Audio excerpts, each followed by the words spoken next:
नमस्कार दर्शक बंधु आपण माने जदि बोलबम जाउछंती ताहाले एही सब नियम आपणंतु।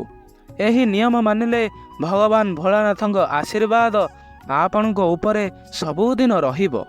आपण जदि श्रावण मासरे पियाज रसुण खाउछंती ताहाले आपण पियाज रसुणर खाइबा बंद करंतु एवं बिना रसुण पियाज रे प्रस्तुत खाद्य खाआंतु।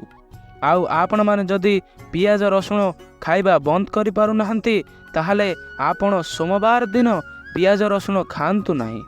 श्रावण मासरे आपण केबे भी आमिष खाआंतु नाही। आउ दाढ़ी निश एवं चुटी आपण केबे भी काटंतु नाही।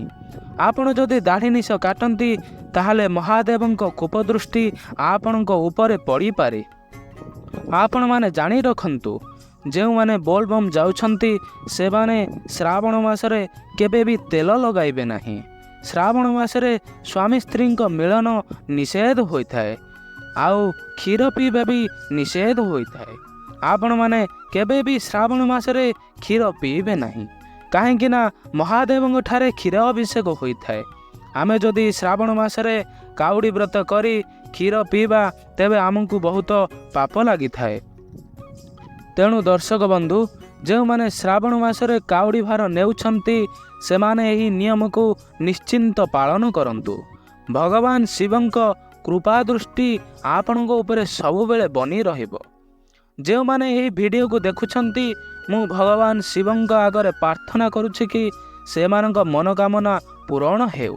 आउ भगवान शिवशंकर से मानकु सबुबेले खुशी रे रखंतु आउ सबु दुख को दूर करंतु।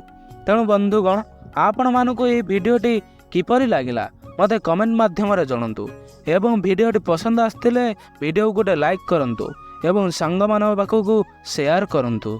धन्यवाद। ओम नमः शिव पार्वती।